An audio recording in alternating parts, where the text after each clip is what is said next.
우리 신화가 아닌 오히려 소박하게 출생하신 예수님이라는 제목의 말씀 우리 같이 나눠볼까 해요.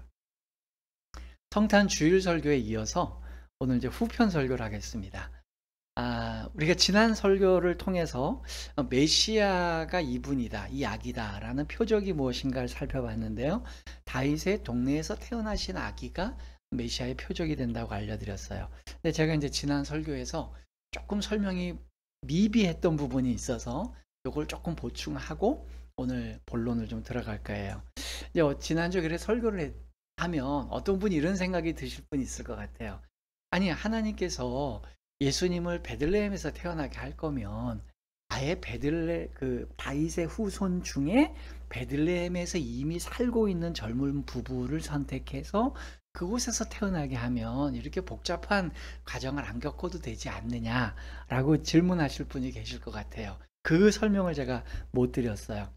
근데 왜 그렇게 안 하시고 이렇게 복잡하게 하셨을까요? 만약에 다윗의 후손인데 베들레헴에서 살고 있는 젊은 부부를 선택하시고 마리아와 요셉이 아니라 그렇게 태어나게 했다면 표적은 없는 거예요. 기적적인 요소가 없는 거예요. 왜냐하면 너무 일상적이잖아요. 베들레헴에서 하는 부부가 부부가 아기를 낳는데 그게 뭐가 이상하겠어요. 그런데 하나님께서 무대 장치를 이렇게 하신 이유가 뭐냐면 요셉과 마리아는 다윗의 후손인 게 맞고 그들의 원래 고향이 베들레헴인데 여차저차한 삶의 질곡과 어려움 때문에 갈릴리 나사렛 지방이라는 먼 곳까지 가서 살게 되었단 말이에요. 그 부부를 주님이 선택하셔서 예수님을 그 부부에게 태어나게 하신 이유는 그들이 조건은 다 맞았는데 너무 떨어져 있는데 그 부부가 우여곡절 끝에 베들레헴에서 태어나게 하시는 그 역사적인 운영, 그 표면적인 사건은 이 로마 제국이 호적 조사를 해라 라는 이 명령 때문에 그 복잡한 행정 절차 때문에 이들도 어쩔 수 없이 제국의 명령이니까 고향 땅을 가다가 마치 우연처럼 베들레헴에서 아기를 낳게 되는, 근데 그 배후에 보니까 이것은 하나님께서 세상을 움직이시는 역사의 주관자 되심을 보여주는 거죠. 이게 기적인 거죠. 그렇기 때문에 예수께서 베들레헴에서 태어나게 하시되 그 베들레헴 출신이지만 그곳에서 살지 않는 한 부부를 선택해서 오게 한 거고요. 또 한 가지는 구약 성경에서 여러 차례 베들레헴 출신으로 아기가 태어날 거라는 얘기도 하셨지만 동시에 그 나사렛이 있는 갈릴리 지방 그 땅도 하나님께서 그곳에서 이스라엘의 목자를 나게 하실 것이다 라고 하는 예언을 하셨어요. 그러니까 이 복합적인 예언, 베들레헴에서 아이는 출생하지만 갈릴리 지방에서 아이가 자랄 수밖에 없는 이 두 가지의 요소를 다 성취할 수 있는 이 완벽하게 짜임새 있는 구도에 맞게 하신 것이 바로 기적이다. 그래서 예수님을 베들레헴 출신인 그러나 나사렛에서 살고 있는 그 부부에게 태어나게 하신 것이다. 우리는 지난 시간에 이런 이야기를 통해서 하나님께서는 역사의 주관자 되시고 우리의 표면적으로 보여지는 역사의 사건 이면에 하나님의 큰 역사에 움직이시는 손이 있다는 걸 배우게 되었어요. 그래서 2000년 당시를 생각해 보면 그 당시에는 로마 제국이 호적 정리하라 라고 하는 그 표면적으로 드러난 그 이슈, 그거에 사람들은 눈과 귀가 다 빼앗겼다는 거죠. 그러나 하나님께서는 표면적으로 드러난 그 제국의 행정 절차에 주목하지 않으셨어요. 오히려 사람들의 관심 밖에 있는 이면의 사건에 주목하셨어요. 아무도 관심을 갖지 않는 조그마한 한 마을을 주목하셨고요. 소수의 초대된 박사들과 목동들 외에는 그 누구도 관심을 주지 않는 이 갓난 어린아이를 주님은 주목하셨어요. 그리고 인류 역사상 가장 위대하고 중요한 일을 그 작은 이 이벤트를 통해 이루기 시작하셨다는 것이죠. 여기서 우리 기독교인들이 배워야 될 점 우리가 정리했어요. 바로 뭐냐면 기독교인들은 역사를 바라볼 때에 겉으로 드러난 세속 사람들의 눈과 귀를 지금 사로잡고 있는 현상적인 일에 마음을 뺏길 것이 아니다. 오히려 그 이면에 숨어 있는 하나님께서 소박하고 비밀스럽고 은밀하게 진행하고 계시는 그 역사가 무엇인가에 우리의 관심을 기울여야 된다. 그래서 하나님께서는 우리 인간들이 눈치채지 못하는 또 이러한 시대 속에서 어떤 일들을 가고 계실 것인가에 우리의 마음을 주목하고, 그래서 우리에게 주신 생명 하나, 우리에게 주신 하루의 일상 하나, 일용할 양식 하나에 최선을 다해 살아가자라는 것으로 결론을 맺었습니다.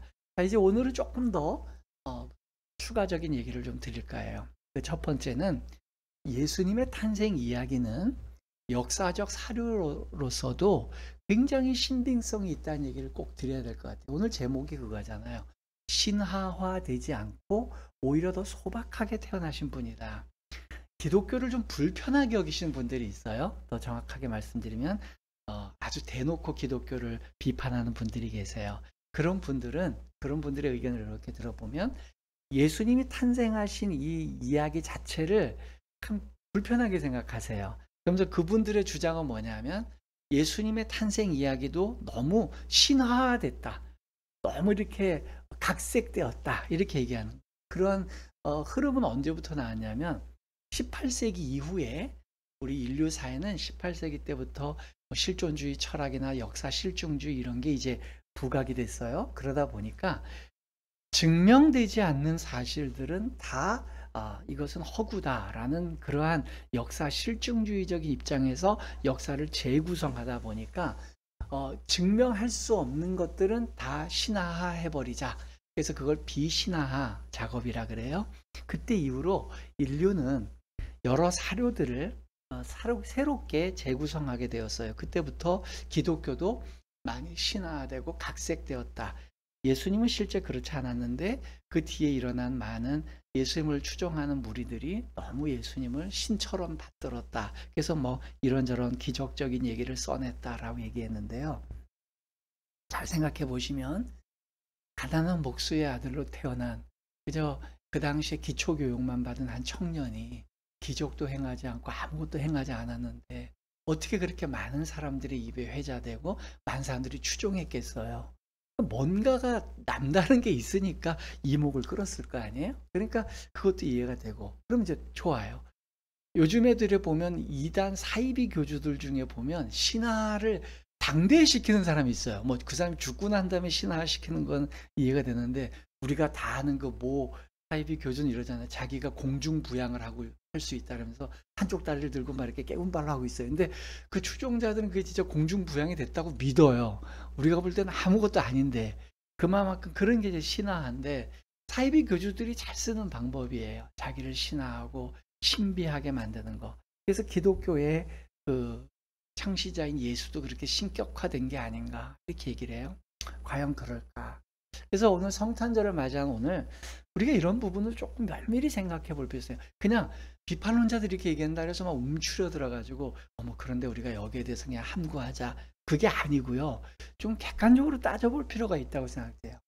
예수님에 관련된 이 기록은 2000년 전의 역사의 기록입니다. 2000년 전에 기록된 어떤 종교의 창시자나 한 나라의 건국의 그 시조 왕에 대한 기록을 예수님에 대한 기록과 동시대 기록들을 좀 비교해 보면 어떤 게 신화화됐고 어떤 것이 신화한지를 우리가 알 수 있다는 거죠.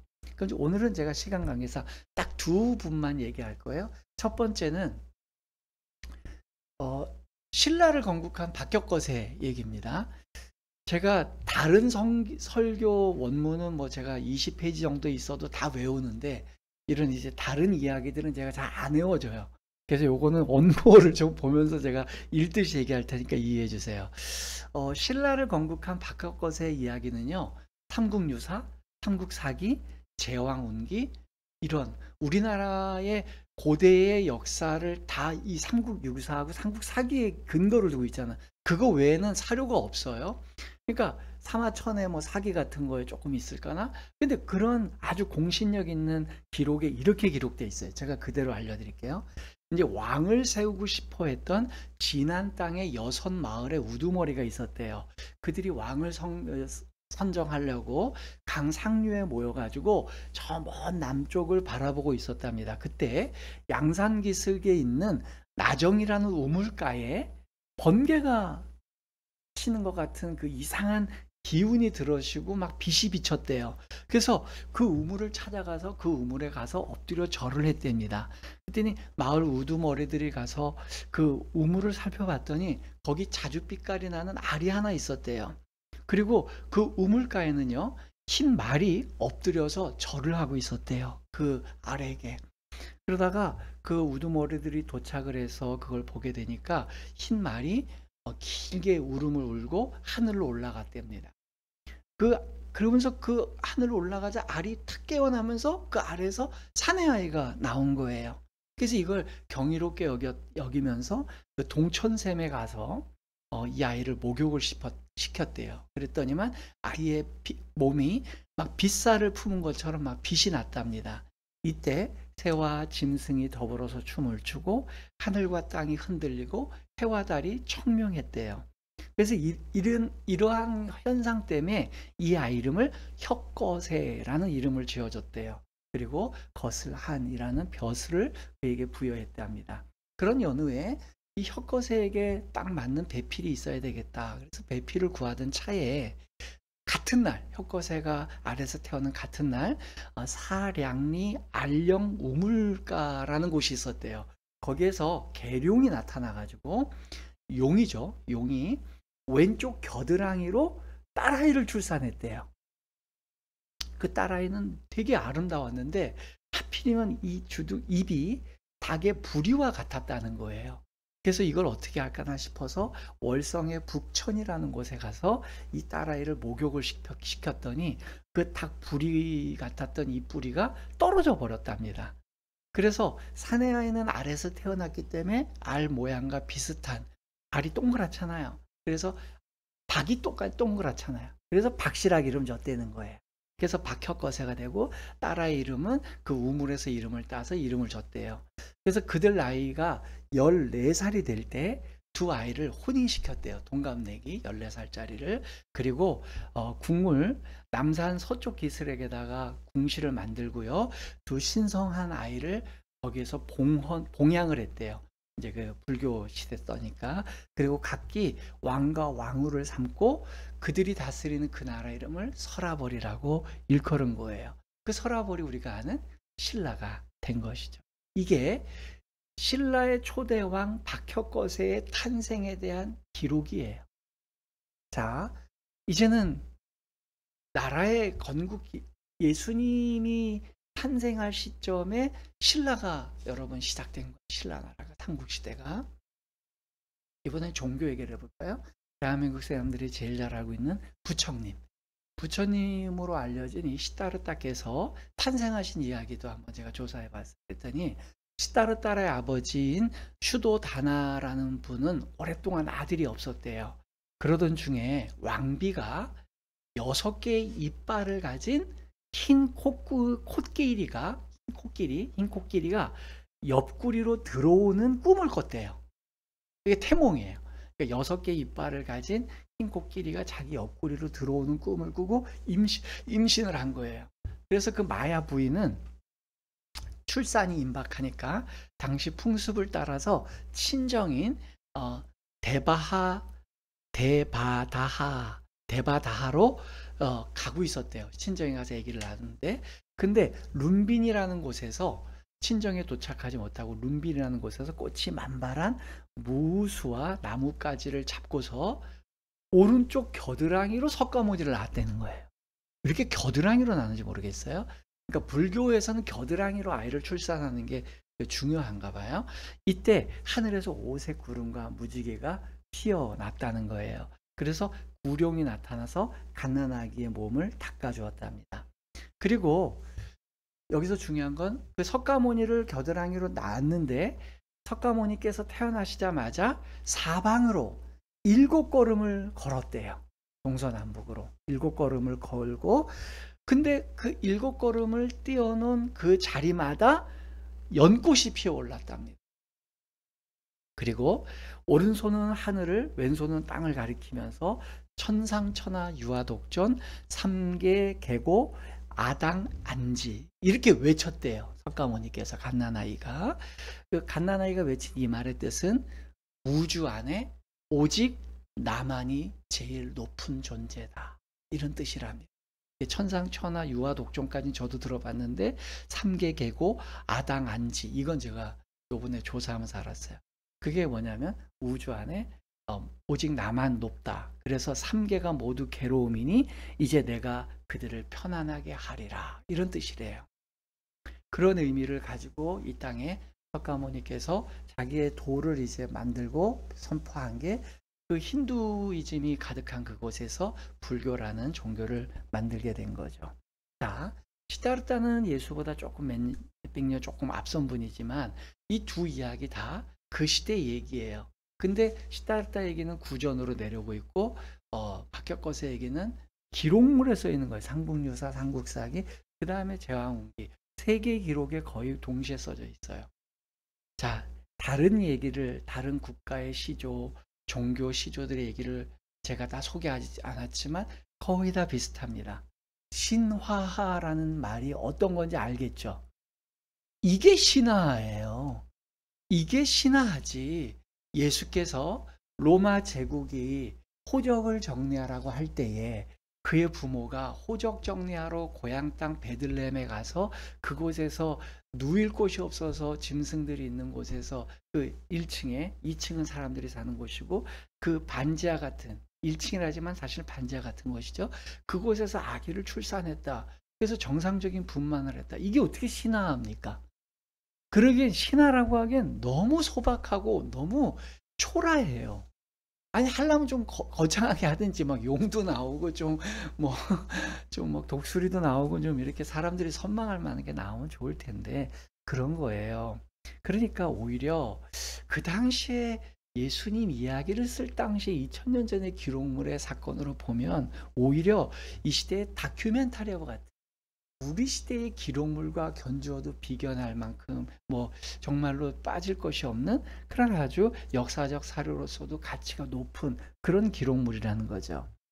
그러니까 성경이 증언한 호적 당시에 이미 그 당시에 로마가 호적 조사를 했다는 것도 역사적 사료로 다 고증을 마친 상황입니다. 역사적 사실이에요. 그래서 비판하는 분들에게 반론을 제시하고 이게 사실적입니다 얘기하는 건 끝도 없어요. 아무리 사실을 설명해도요. 안 믿으려고 하는 사람은 안 믿어요. 제가 충청도 저 시골에서 자란 사람이다라는 걸 얘기해도 저를 싫어하는 사람은요.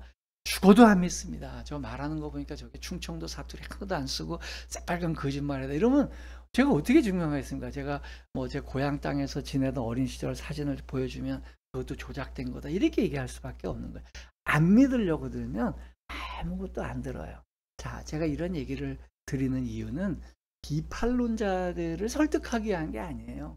반기독교자들이나 기독교에 불편하게 여기는 분들을 제발 좀 기독교를 믿어주십사 얘기하는 게 아니고요. 오히려 기독교인들인데 마치 우리가 보유하고 있는 이 진리가 뭔가 허점이 있는 것처럼 뭔가 부족한 게 있는 것처럼 생각하는 분들이 있을까봐 제가 말씀드리는 거예요. 우리가 얼마나 우수한 사료들을 가지고 신앙생활을 하고 있는가를 생각해 보자는 것이죠.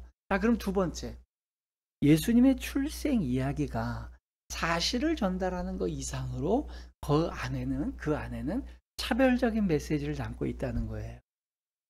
여러분, 예수님은 성경이 대놓고 세상을 구원할 뿐이다라고 소개하는 얘기예요. 근데 인류에게는 보편적으로 갖고 있는 세상의 구세주에 대한 이미지가 있습니다. 그래서 그런 것들은 소설이나 만화나 영화 이런 곳에 많이 나오는데 우리가 잘 알잖아요. 슈퍼맨, 스파이더맨, 배트맨, 행콕, 프레시맨, 아이언맨, 더 나이가 있는 사람들은 로버트 태권브이, 마징가, 짱가. 인류의 집단 무의식 속에서는요. 그 세상을 구원하는 구세주가 엄청난 보통 사람들보다는 훨씬 더 초월적인 힘을 갖고 있는 분으로 이렇게 구세주가 등장을 해요. 그래서 초능력을 가진 메시아를 기대합니다. 하나님께서는 세상 사람들의 그런 욕구를 알고 계세요. 왜냐하면 이제 그러한 사람을 보낼 것을 주님은 알고 계셨기 때문에. 그런데 그렇게 기대하고 있는 이 세상 사람들에게 이분이 세상을 구원할 분이야 라고 소개해 줬는데 하나님께서 지시하는 그 손가락 뒤를 그 끝을 쫓아가 보니까 슈퍼맨도 아니고 배트맨도 아니고 갓난아기. 너무 가난한 집 갓난아기가 태어났는데, 그러면 차라리 이 갓난아기 시절은 지워버리고, 이건 흑역사니까 여행 중에 이렇게 너무 비참한 역사는 지워버리고, 예수님이 30살 돼서 그 기적을 행하실 때 그때부터 시작하면 되잖아요. 누가 굳이 얘기하라 그랬습니까? 근데 예수님이 등장할 때는 그 표적에 대한 얘기는 없어요. 예수님은 뭐 무리를 걸으실 때 이것이 메시아의 표적이냐라 이렇게 얘기하신 적 없고요. 5천 명을 뭐 먹이시거나 무슨 기적을 행할 때 이렇게 표적이 그때 발표하신 게 아니라 이 땅에서 가장 힘없는 갓난아기로 태어나실 때 이것이 메시아의 표적이다라고 얘기하신 거예요. 그건 우리 기독교인들에게 뭘 얘기하는 걸까요? 하나님께서는 하나님의 아들을 이 땅에 처음으로 보내실 때도 갓난아기 신분으로 우리를 만나게 하셨다는 거죠. 이게 기독교의 정신이에요. 강한 무기나 강한 초능력이나 힘을 행사하면서 세상 앞에 등장한 게 아니고요. 가장 연약하고 힘없는 모습으로 이 세상을 마주하게 하는 것, 그게 기독교 정신입니다. 예수께서는 이 세상을 구원하시는 본격적인 사역을 하실 때까지 30년을 참고 기다리셨어요.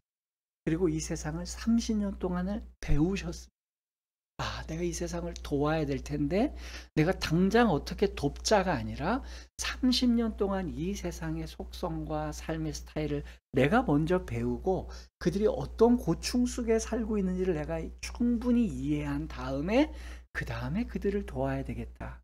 이게 기독교 마인드라. 저는 교회도 그래야 된다고 생각해요. 교회는 갓난아이 같이 시작해야 됩니다.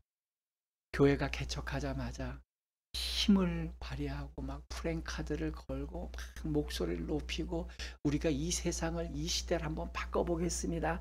이런 막 웅장한 가슴이 웅대해지는 그러한 포부를 갖고 시작하는 게 아니고요. 아이고 저 교회는 저렇게 하다가 방치되면은 저렇게 혼자 나가다가 죽을 것 같다. 저래 사라질 것 같다. 갓난아기 그렇잖아. 갓난아기를 그냥 누가 아무도 돌보지 않고 내버려둬 보세요. 그 애가 어떻게 생존해 갑니까? 그런데 그렇게 불쌍해 보이고 연약해 보이고 여리여리해 보이는 그런 상태로 교회는 출발해야 된다. 그래서 예수님 이야기가 지금 그렇게 희말이 없게 시작하고 있는 거예요. 좋은 거예요. 저는 의도적으로 그렇게 해요. 여러분, 많은 분들이 저는 이런 생각을 합니다. 시인아, 그 사람의 행동은 그 사람의 선택이 아니고요. 사실은 그 사람의 본질을 드러내는 증명의 과정이라고 생각해요. 제가 교회를 개척할 때 저에게는 옵션이 있었어요. 무슨 얘기냐면 더 많은 돈과 후원을 받을 수 있는 그 후원과 더 많은 사람들의 도움 속에서 교회를 시작할 수 있는 기회가 있었어요. 제 선후배 목회자들이나 또는 제 가족들이나 또 다른 지인들이나 심지어 내가 알고 있던 많은 교인들, 제가 섬겼던 교인들과 같이 하기에 유리한 조건인 곳에서 교회를 할 수 있는 기회가 있었어요. 근데 제가 의도적으로 그걸 쓰지 않은 거예요. 왜? 주님이 이렇게 얘기하셨으니. 주님이 여행 중에 베들레헴에서 아기를 낳는 것처럼 기독교를 시작하셨으니까 나 역시 그렇게 해야 되겠다라는 마음으로 제 신앙의 고백으로 그렇게 한 거예요. 그러다 보니 이와 반대로요. 자신의 힘을 과시하고 자기의 권익을 포기하지 않는 게 이게 기독교적이지 않은 태도인 거예요. 예수님은 태어나기 전에는 삼위일체 하나님 중에 한 분 성자 하나님이셨거든요. 그 성자 하나님은 저 하늘에 계시면서, 하늘이라는 거는 블루스카이가 아니라 우리 시공간의 제약이 있는 3차원 그 이상의 차원을 얘기하는 거죠. 그곳에서 우리를 창조하신 분이었어요. 근데 그런 분이 이 땅에 오시면서 자기의 힘도 과시하지 않고 자기의 권한도 주장하지 않는 어린아이로 오셨다는 거예요. 그러면 교회도 그래요. 제가 이제 1000여 명이 넘는 교회를 2번이나 다니면서 그러면 제가 섬겼던 그 교회 근처에서 대구가 됐던 서울 강북구가 됐던 그곳에서 교회를 시작했다면 더 유리한 조건이지 않았을까요? 거기에서 이미 그 교회를 예전에 제가 목회할 때 다녔지만 그 교회를 다니지 않을 분들이 계셨다면 그분들하고 같이 교회를 하면 그게 더 힘을 초반에 몰아쓰기가 좋았을 거예요. 근데 그것은 주님의 방법이 아니에요. 서로 쓸 힘이 있더라도 그 힘을 스스로 포기하는 것, 그게 예수님의 방법이라는 거죠. 오히려 자기 힘을 과시하고 자기의 권익에 집착하는 사람은 예수님과 정반대에 있는 헤롯 대왕의 계보를 따르는 것. 헤롯 대왕은 그랬어요. 예수님 당시에 예수님의 캐릭터와 정반대인 사람이 헤롯 대왕인데 그는 뜻밖의 소식을 접합니다. 저 먼 동방에서 온 박사들이 이 땅에, 이 유대 땅에 왕이 태어나셔서 경배하러 왔습니다 했더니 헤롯은 자기가 지금 출생할 아이도 없고 임신한 아이도 없어요. 근데 이 땅에 자기가 왕인데 새로 왕이 태어났더니 이건 무슨 소리예요? 이거는 반역이에요. 내가 이제 헤롯 대왕은요, 자기가 왕이 돼서 왕조를 이루고 싶은 사람이었거든요. 자기 당대의 왕이 끝나는 게 아니라 계속 내 후손들이 왕이 되기를 원했는데, 아니 내 후손이 아닌 다른 왕이 태어났다고? 그럼 뭐 죽여야죠. 이거예요. 그래서 자기가 가지고 있는 모든 힘을 총동원해서 쓰는 거. 어떻게 했습니까? 예수님이 태어나는 곳이 어디냐 했더니 베들레헴. 그럼 베들레헴 인근에 있는 모든 어린아이들을 다 죽여버려요. 출생하는 애들뿐만 아니라 이미 태어났을 수도 있으니까 어린아이들을 다 죽여라. 자기가 갖고 있는 힘을 100% 다 쓰는 거죠. 그리고 자기가 지금 누리고 있는 기득권을 다 지키려고 싸우는 거예요. 이게 바로 세속이 진행하는 리더십이에요. 이런 왕, 이런 대통령, 이런 국회의원, 이런 정치 지도자, 이런 경제 지도자, 이런 한 기업의 대표, CEO가 있다면 그 사람은 기독교와 정반대 급부에 있는 사람. 그 사람은 세속적인 사람입니다. 그런 지도자들은 주님이 이제 버리시는 거예요. 자기의 힘을 과신하면서 자신의 힘을 최대한 써서 자기를 보호하려는 데만 쓰려고 하는 이러한 지도자들. 기독교적이지 않죠. 이러한 헤롯과 갓난아기 예수는 너무 비교가 되는 거예요. 헤롯과 정반대로 예수님은요, 헤롯보다 더 큰 힘을 갖고 계신 창조주였는데 자기 힘을 스스로 다 빼십니다. 내가 보호받아야 되는데 오히려 나를 버려버려요. 내가 받아야 될 기득권과 내가 받아야 할 이익을 스스로 포기해버려요. 오늘 하필이면 제가 이 설교를 준비했는데 이 성탄 예배에 정말 귀한 분이 오셨어요. 35년 넘게 체육 분야에서 탁월한 여기 전문 트레이너께서 오셨어요. 그래서 이제 한 체육 분야에서는 아주 탑을 찍는 그러한 아주 수제, 아주 높은 트레이너인데 제가 예전에 그런 얘기를 했어요. 우리 이분하고 고수가 될수록 제일 잘하는 게 뭐냐? 힘을 빼는 거예요. 동의하나요? 그죠? 힘을 빼는 거예요. 고수가 될수록 힘 빼는 사람이 고수예요. 그래서 저는 이렇게 사람들을 만나보면 저 사람 안에 힘이 가득 차 있고 막 에너지가 가득 차 있는 사람 보면 아직 중수구나.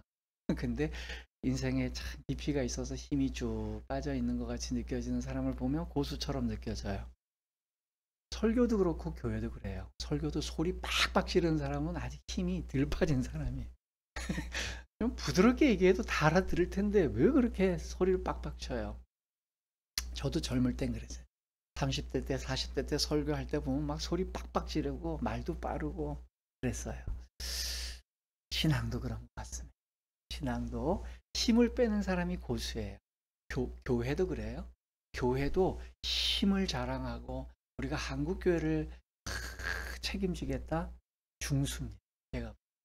그러나 힘을 빼는 교회일수록 수준이 높은 거죠. 그렇다고 해서 모든 힘을 다 빼면 어떻게 될까요? 그건 처지는 거예요. 그거는 공이 건너가지도 않고요. 플레이가 안 돼요. 깔아앉아요. 자꾸만 힘을 너무 빼면 축 깔아앉고 눕게 돼요. 그래서 고수는 평소엔 힘을 빼다가 임팩트 순간에 힘을 쫙 주는 거죠. 온 몸에 온 회전력과 온 기관을 총동원해서 하나의 어떤 부위가 아니라 전체로서 그 임팩트의 힘을 부여해 줄 수 있는. 신앙도 그래요. 평소에는 힘을 빼고 부드럽게 있다가 가장 본질적인 것에 힘을 집중하는 거예요. 그게 진짜 신앙입니다. 예수님의 탄생 이야기는 제가 볼 때 힘을 완전히 뺀 상태로 소개되고 있어요. 기독교는 바로 이러한 예수님의 정신을 끝까지 유지해야 됩니다. 이 이야기 속에 어디 예수님의 권리가 보이고 어디 예수님의 힘이 보입니까? 자, 짐승들이 있는 곳에 부유에 짐승들의 먹이통에 누워 계신 이 예수님에게서 어떤 권리가 보이고 어떤 힘이 느껴져요? 없어요. 그런데 그 예수 그리스도로부터 시작된 그 기독교가 전 세계 2000년 이상 동안 오고 오는 가장 중심적인 메커니즘이 되고 있어요. 여러분, 기독교는 늘 자신의 능력을 절제하고 자신의 권한을 축소하면서 진행되어 오는 겁니다. 저는 자신이 가진 능력과 권한을 마땅하게 행사하는 사람들을 보면 존경심이 안 가요. 나는 대우받아 마땅해. 그리고 나는 이만큼의 힘을 갖고 있어. 이렇게 얘기하는 분들 보면 그래, 열심히 살아라. 네 에너지대로 살아라. 그런데 반대로 아유, 제가 무슨 저는 대접 안 받아도 됩니다. 아유, 제가 무슨 힘이 있겠어요. 저는 그냥 별 볼 일 없는 사람이죠. 그런 분들 앞에서는요, 고개가 숙여져. 참 대단한 분이다. 저는 그런 의미에서 예수 그리스도 앞에 그래서 고개가 숙여져. 세상에 수많은 종교 지도자들, 또 지혜자들, 철학자들, 현자들이 많이 있지만 예수님의 삶의 이러한 이야기를 전체를 지켜보면 그러한 능력이 있는데 이렇게 겸손하고 자신에 대해서 이렇게 정말 이타적으로 살 수 있는 분이 있어요. 저는 그래서 예수를 따라가고 그분의 인생을 배우는데 조금도 후회함이 없습니다. 또 한 가지 우리가 생각할 거는요. 크게 또 다른 관점이에요. 이거 뭐냐? 하나님께서는 이 하나뿐이 없는 독생자를 우리에게 주셨대요.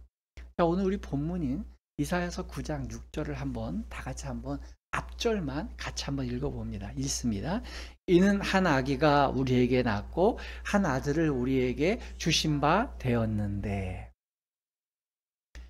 예, 저는 가끔가다 한 번씩 말씀드리는데 우리 예수님 이야기가 교회가 개척되는 이 1년 동안의 삶의 역사 가운데 하나님께서 주신 최고의 선물은 우리 교회에 개척의 원년에 신생아를 주셨다는 거예요. 윤술이라고 하는 아이가 태어나게 하신 건 정말 저는 우연이 아니라고. 사실 윤술이 엄마 아빠가 그 이전 몇 해 전부터 출산을 계획하고 준비하고 있었어요. 근데 임신이 안 되는 거예요. 초조하고 있어요. 그래서 우리 사돈지간에도 기도해 줍시다 이렇게 서로 격려하고 그랬어요. 근데 저도 몰랐죠. 뭐 하나님이 때 되면 주시겠지. 근데 하필이면 저희가 개척을 해서 교회가 진행되는 과정 중에 가장 꽃다우고 좋은 계절인 5월 달에 우리 윤수리를 주신 거예요. 우리 교회가 개척돼서 얼마 안 됐는데. 그러면서 저는 왜 이야기를 하냐면 그 새로운 생명이 태어나는 과정 속에서 부모의 마음, 이 아이를 향한 창조주의 마음을 보면서요. 교회의 탄생, 또 신앙의 탄생, 우리 한 영혼의 탄생에 대해서도 계속 일반 계시적인 측면을 저는 보게 되는 거예요. 그러다 보니까 저는 이번 성탄 메시지도 과거에는 느끼지 못했던 측면이 보이게 됩니다. 과거에는 이사야서 본문을 보면 이렇게 해석했어요. 이사야의 예언대로 예수님이 태어났다. 끝. 그러니까 예수님이 태어나신 거에 대한 전반적인 또 전초적인 그러한 예언이다. 이것만 취한 거예요. 근데 요즘에 외할아버지가 돼서 윤수리를 키워가는 두 부부의 그 헌신과 노력, 또 저도 매일같이 그 두 부부가 올려주는 사진을 보면서 느끼는 마음속에서 이 본문을 보니까요. 놀라운 일이 있어요. 그게 뭐냐. 하나님께서 당신의 하나뿐이 없는 아들을 이 땅에 보내주셨는데 그 아들을요. 우리에게 주셨대요. 이게 여러분 말이 된다고 생각합니까? 인간이 얼마나 부조리합니까? 인간이 얼마나 부족합니까? 근데 그런 사람들한테 얘기를 줬다고요? 여러분, 이제 윤수리가 태어난 지 벌써 216일째죠? 216일째예요. 외할아버지로서 괜찮아요. 지금 날짜를 따라서 216일째인데 이 키우는 동안에 아이 키우면서 얼마나 애기 엄마가 힘들었겠어요. 그때마다 제가 그래요. 우리 아내가 친정 엄마죠. 야, 내가 애기 잠깐 안아줄 테니까 네가 밥 먹어 이런 얘기 하거든요. 그때마다 우리 딸내미가 뭐라 그러는지 아세요? 노! 절대 안 된대요. 자기가 안고 있겠대요. 그냥 엄마가 밥 먹고 내가 안고 있으면서 놓고 아니면 누워 있든지 한대요. 친정 엄마도 못 믿겠다는 거예요. 우리 딸내미는. 그러니까 내 아이가 얼마나 소중한데 할머니가 다루는 것보단 엄마가 다루는 게 더 안전하고 좋습니다. 여러분 이게 엄마입니다. 이게 엄마예요. 그래서 아내가 좀 서운해 하더라고요. 처음에. 어떻게 나한테 주시다고. 그래서 제가 옆에서 그랬어요. 당신이 옛날에 그랬어. 우리 내남매 키울 때 또 저희 장모님이 계시잖아요. 그분이 오셔서 야 은주야 내가 애기 좀 봐줄 테니까 밥. 아니야 엄마 내가 안고 먹을게. 그러니까 당신이 그랬으니까 딸내미도 똑같은 거야. 그게 뭐냐면 엄마의 그 아이에 대한 집중적인 사랑과 그 관심이잖아요. 이 집착이잖아요. 하나님께서 이렇게 만드신 애 보는 일은요 잘해도 기본이에요. 잘해도 기본이고 조금만 잘못해도 다 내 탓 같아. 애가 뭐 조금이라도 뽀드락지가 나면 내가 뭘 잘못 먹였나 뭐 잘못 누였나 이게 다 내 책임 같고 그래요. 그게 부모의 마음이거든요. 그런데 하나님께서 자기에게 하나뿐이 없는 아들을 하나님이 직접 키우시지. 천사들이 어디 좀 비밀한 곳에서 좀 키우다가 그 다음에 좀 성장해서 좀 자기 앞가림 할 때 세상에 좀 내놓으시는 게 저 같은 그럴 것 같아요. 내가 창조주면. 그래서 예수님을 이 땅에 보내실 때요 30살짜리로 보냈을 것 같아요. 저는 뭘 태어나게 합니까 이 땅에. 30살 정도 건장한 청년으로 슈퍼맨이 날라와서 온 것처럼 저는 그렇게 보낼 것 같아요. 그런데 주님 그렇게 안 하셨다. 우리에게 주셨다. 이 보잘것없고 이 연약하고 이 문제투성인 우리에게 주셨대요. 예수님 너 거야. 너희들이 예수를 키워. 왜 그랬을까? 아니나 다를까요? 예수를 이 보잘것없는 인간에게 줬더니 마리아와 요셉이라고 하는 이 가난한 도시 근로자에게 줬더니 태어나자부터 위기를 봉착해. 헤롯이 죽이려고 그래. 그러니까 밤에 갑자기 도망을 쳐서 저 애국까지 갔었어야 됐어요. 아무것도 한 게 없는데 이 예수는 갓난하게 아무것도 한 게 없는데 태어나자마자 미움을 받고 질투를 받고 살해의 위험을 느낀 거예요. 그리고 이렇게 더럽고 불편하고 위험한 상황에서 아기가 태어나서 자라게 된 것이죠. 여러분 예수께서 이렇게 자라도 또 이렇게 비천한 인간들에게 예수를 맡기신 그 근본적인 이유가 뭘까요? 오늘 네 번째 제일 크게 여러분들이 생각해야 될 거 예수님께서 아무리 비천한 데 처해져도 비천해지지 않는 이유가 뭐죠? 근본이 존귀한 분이 근본이 태생이 존귀한 사람은 사람들에게 어떻게 보이고 어떻게 처우를 받아도 근본은 안 바뀌어요. 오늘 이사야 선지자가 그러니 한 아이를 너희에게 주었는데 이 아이 정체가 뭔지 아냐? 그 다음 한번 봅시다. 자, 우리 화면을 한번 보세요. 같이 읽습니다. 그의 어깨에는 정사를 메었고 그의 이름은 기묘자라 모사라 전능하신 하나님이라 영존하시는 아버지라 평강의 왕이라 할 것임이라. 예, 하나님께서 하나뿐이 없는 아들을 인간에게 주셨어요. 그리고 인간들이 이걸 막 해칠 것 같지만 이 아이의 근본을 얘기합니다. 이 아이는 근본이 있는 아이. 그냥 뭐 어디 짐승들이 살고 있는 그런 데서 태어났다고 해서 짐승 같은 아이가 아니고 이 아이는 그 어깨에 정사를 메었다는 그 어깨에 정사를 메었다는 말은 지도자, 통치자라는 얘기. 왕실에서 태어나지 않고 그 지푸라기 속에서 태어났지만 이 아기는 통치자가 되고 지도자가 될 이야기야. 이 아이야. 또 그 아이 이름이 기묘자래요. 기묘자라는 말은 기적을 일으키는 사람이란 뜻이에요. 이 아이는 기적을 일으키는 그런 능력을 갖고 있는 사람이야. 마지막으로 그 아이 이름은 모사랍니다. 모사라는 말은 아주 지혜로운 지혜, 아주 풍부한 지혜를 가지고 어떤 일을 계획하거나 또 위기를 만났을 때 그것을 극복해내는 것, 이걸 모사라 그래요. 그러니까 예수님은요, 지도자인데 막강한 기적을 행할 수 있는 물리적 힘도 갖고 있고요, 지혜도 갖고 있는 거예요. 즉 문무가 겸전된 지도자인 거예요. 근데 그런 아이가 그러한 문무를 갖고 있는 모든 것을 가지고서 보여줄 수 있게 태어난 게 아니라 가장 연약하게 태어난 것이죠. 사람들은요, 현상만 보고 판단합니다. 여기 지금 소, 또 말, 양 옆에, 당나귀 옆에 태어나서 먹이통 위에 놓여있는 이 아이를 보고 누가 문무가 겸전한 지도자라고 보겠어요? 가난한 집 아이라고 보겠죠? 그저 가난한 부모의 아이, 출생하다가 태어난 운이 나쁜 아이, 집도 아닌 짐승들 옆에서 태어난 하층민의 아이, 아무도 주목할 필요도 없고 아무도 관심조차 줄 수 없는 아이라고 여긴다는 거죠.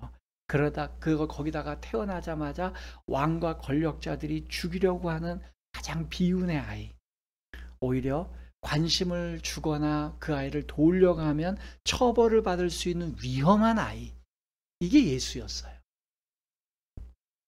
사람들은 그것만 봐요. 그러나 예수님께서는 이러한 자신의 그 존재감을 흔들린 적이 없어요. 사람들이 뭐라고 평가하든 그 아이의 정체성은 바뀌지 않아요. 이 갓난아기는 전능하신 하나님입니다. 영존하시는 아버지입니다. 평강의 왕이기 때문이죠. 근본부터가 다릅니다. 이제 좀 말씀을 정리해 볼까요? 여러분, 세상에서는 누리는 복은요, 인간들이 자신의 힘으로 얻어낼 수 있습니다. 열심히 일하면 남들보다 돈을 더 많이 벌 수 있고요, 좋은 배경과 좋은 기회 속에서 태어나고 성장하면 높은 명예도 얻을 수 있어요. 이 세속 시스템에서는요, 이 세속에서 가장 잘 성공한 헤롯 대왕처럼 사는 게 성공하는 비법입니다. 그래서 다른 사람들보다 상대적으로 더 많은 돈, 다른 사람보다 상대적으로 더 강한 권력, 다른 사람보다 상대적으로 더 높은 명예, 다른 사람보다 상대적으로 더 유명한 인기, 그것은 세속적으로 취하고 얻고 또 우리가 목표할 수 있어요. 그런데 성경은 그러한 거에 전혀 관심을 두지 않아요. 인류 역사상 그렇게 산 사람 많은 사람이 있는데 그런 사람들에 대해서 한 번도 소개한 적이 없어요. 그래서 저는 이렇게 얘기하는 거예요. 세속적으로 성공하는 걸 비꼬는 거 아니에요. 세속적으로 성공하시고 싶은 분들은 그렇게 살라는 거예요. 헤롯 대왕처럼 살아요. 괜찮아요. 그들에겐 그게 다니까. 비꼬지도 않고요, 뭐 비아냥거리지도 않습니다. 그렇게 살아야 돼요. 로마 황제가 자기 백성들에게 세금을 걷어서 그 백성들을 군림하는 것처럼 가이사의 것은 가이사에게 주라고 예수님이 얘기를 하셨어요. 그런데요, 예수님 믿는 사람들은 삶의 목표와 방식이 다르다는 게 핵심이에요. 예수 그리스도를 믿는 사람들이 살아가야 될 삶의 방식은요, 절대적인 기준이 아니라, 절대적인 기준이에요. 상대적인 기준이 아니에요. 다른 사람보다 더 많은 돈이나 다른 사람보다 더 높은 명예가 아니고요, 절대적인 기준이 우리의 존재를 같이 매겨준다는 거죠. 그걸 어떻게 얘기하겠냐? 에베소서 1장 3절이에요. 자, 우리 에베소서 1장 3절을 다 같이 읽어봅니다. 찬송하리로다 하나님 곧 우리 주 예수 그리스도의 아버지께서 그리스도 안에서 하늘에 속한 모든 신령한 복을 우리에게 주시되. 우리는 이 세속에 속한 복을 얻고 그것을 누리는 게 우리의 목적이 아니에요. 진짜 신앙심이 깊은 신앙인은 세속이 주는 돈과 명예와 권력과 힘을 꿈꾸는 자들이 아니라 이 땅에서는 하루 먹고 살 수 있는 일용할 양심은 족한 거예요.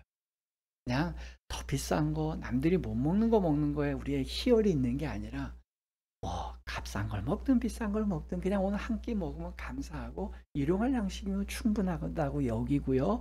다만 우리가 목적하는 것은 하늘에 속한 신령한 복이에요. 세속에 속한 사람들이 상상도 하지 못하고 꿈도 꾸지 않는 신령한 복을 소망하는데, 성경은 그 신령한 복은 주 예수 그리스도께서 우리에게 주시는 거예요. 예수님이 우리에게 주시는 거예요. 기독교인의 자의식이 여기 있어요.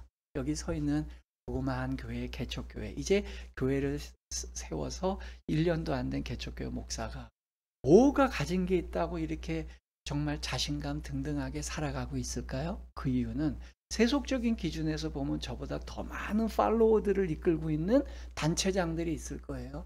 더 유명한 그러한 인플루언서인 그런 목회자도 있을 거예요. 그분들 앞에서 기 안 죽어요. 왜? 신령한 복을, 하늘에 속한 소속감을 갖고 있기 때문이죠. 그렇기 때문에 우리는 하늘에 속한, 세상 사람들이 꿈꾸지 못하는 하늘로부터 오는 삶의 깊은 통찰력과 이해력을 갖고 있기 때문에 다른 차원의 삶을 사는 거예요. 저는 교회도 마찬가지라고. 성탄주일을 설교를 마치는 이 시점에 제가 실제로 있었던 한 예화를 말씀드리고 오늘 설교를 마무리할 거예요. 지난주 이제 오늘 수요일인데 주일날 우리가 성탄주일을 마쳤더니 우리 창립 멤버, 우리 교회 창립 멤버 중에 한 분인 우리 이제 군복무 중에 있는 두림 형제가 있잖아요. 우리 교회에 이제 반주자 있죠. 두림 형제가 성탄주일 설교를 딱 듣더니 이거와 너무 흡사한 일이 있었다는 거예요. 그래서 그 간증을 좀 나눠볼 거예요. 우리 그 두림 형제가 고려대학을 진학한 다음에 그곳에서 많은 선교단체들이 있어요. 그 유명한 선교단체들이 있지만 거기에 소속되어서 많은 활동들이 있는 거는 별개로 알고 있는 친구들 중에 한두 명씩 모아서 우리 같이 하나님 말씀을 한번 묵상해보자. 우리 아버지도 뭐 설교하셨는데 오늘 한 주제를 가지고 성경에서 요 본문을 어떻게 얘기했는지 알아보자 하면서 그 모임을 시작했대요. 처음엔 한두 명, 그냥 정말 신앙이 좋은 친구들끼리 어떤 뭐 운동도 없고 그룹도 없고 동아리도 없고 그냥 순수하게 두세 명이 모여서 그 묵상을 해간 거예요. 그러다가 그 모임이 조금씩 인원수가 늘어났는데 조금 이제 발돋움 하려는 그 시점에 이 두림 형제가 입대를 해버린 거예요. 입대를 하고는 이제 지났는데 한 1년이 다 돼간 입대를 해서 그 모임하고 이제 벌어졌잖아요. 그래서 잘 되고 있는지 모르는 그 시점에 한 1년 정도 지났는데 문득 얼마 전에 연락이 왔대요. 그 모임을 아직도 하고 있는 학우들한테 연락이 왔는데 그 모임이 지금 너무 커져가지고 이게 소문이 나게 되고 심지어 교수님들 중에서도 기독교인인 교수님들이 이 이야기를 자생된 단체잖아요. 너무 순수하고 너무 좋은 모임이니까 이걸 후원을 하시기 시작하고 외부에 있는 목사님도 오셔서 설교를 하고 지도를 해주게 되었다는 이런 거예요. 만약에 두림 형제가 이 운동을 시작할 때 이렇게 시작됐다면 전 다른 느낌이라고 봐요. 우리 모여가지고 한번 고려대를 한번 뒤집어 놓자. 한번. 우리 고려대를 복음화하고 이 안암동을 완전히 복음화해서 우리가 새로운 대학교 학생운동, 기독교 학생운동을 만들자. 이렇게 슬로건을 시작했다면 주님은 일하지 않았을 거예요. 만약에 그게 또 새가 됐다고 볼 수 있겠어요? 그러면 거기에는 하나님이 주가 아니고요. 그 초창기 주창했던 사람들이 영웅시는 거예요. 근데 이 친구들은 그게 아니에요. 그냥 학교에 왔지만 하나님의 말씀을 이해하는 친구들끼리 순수하게 모여서 이 모임을 가졌는데 이게 하나님께서 그 일을 확장시켜 나간 거예요. 또 하나는 저는 이제부터 이 커진 모임이 긴장해야 될 시기가 왔다고. 무슨 말인지 이해되시죠? 이제 이게 힘을 갖게 되잖아요. 이 모임이 소위 말해서 인원수가 많아지고 거기에 관심이 집중되면 조직이 생겨나고 거기에는 반드시 설쳐되는 사람이 등장하기 시작합니다. 그러면서 이 설쳐되고 앞장서는 사람들은 초창기에 순수하게 시작됐던 그 씨앗과 같은 사람들의 수고와 수수성을 기억을 하지 않고 어떤 면에서는 그거를 애써 외면하려거든. 그리고 자기들이 최초의 발기인이 된 것처럼 그 운동을 하나의 힘으로 변환시키기 시작합니다. 그리고 그것이 총학생회를 움직이게 하는 또 하나의 권력으로 등장하게 될 수도 있어요. 여러분, 그럴 때에 초창기에 순수하게 운동을 펼쳤던 그 친구들은 마음이 서운할 수 있을 거예요. 괜찮아요. 하나님은 알고 계시겠죠. 저는 이거라는 거예요. 교회와 성도들이, 기독교인들이 이 땅에서 살아가는 동안 하나님의 뜻대로 살아가는 그 삶의 패턴은 이렇게 가져가야 된다는 거예요. 그래서 성경은요, 베들레헴에서 갓난아기로 태어난 이 아기의 이야기는 소개하고 있지만 이 기독교를 로마에서 공인시킨 콘스탄틴 황제의 이야기는 성경이 소개하고 있지 않아요. 오히려 세속사에서 보면 콘스탄틴 황제 이야기가 더 중요하고 더 강한 이야기인데 성경은 거기에는 아예 관심이 없습니다. 기독교를 다루는 우리 다른 후대의 사람들이나 그걸 얘기하지, 성경은 아주 작은 이 씨앗과 같은 얘기에, 미랄과 같은 이야기에 에너지를 또 관심을 집중하고 있다는 거예요. 이제 진짜 마무리합니다. 사랑하는 예수님 이야기 교회 성도 여러분, 또 이 설교를 듣고 있는 여러분, 우리가 기독교인으로 이 땅에서 살아간다는 것은 우리가 힘을 과시하고 내 권리를 주장하고 내가 갖고 있는 힘으로 다른 사람들을 압제하고 통제하고 그 사람들을 억압하기 위해서 쓰는 거 절대 기독교적이지 않고요. 그런 리더십과 지도력은 주님이 원하지도 않는 겁니다. 오히려 기독교의 진정한 가치는 아무도 관심을 갖지 않는 곳에서 조용하고 소박하고 은밀하게 하나님께서 내게 부여해 주신 생명과 신앙을 한 발자국 한 발자국씩 내딛고 실천해 나가는 삶. 이것이 어떤 효과가 일어날지를 전혀 기대할 수 없지만 주님은 그 작은 한 사람 한 사람들의 신앙과 고백과 삶을 통해 위대한 역사를 조 앞에 이루어 가신다는 것이죠. 바로 그 은혜가 우리 예수님 이야기 교회 모든 성도들의 삶이 되시기를 주의 이름으로 부탁드립니다. 아멘.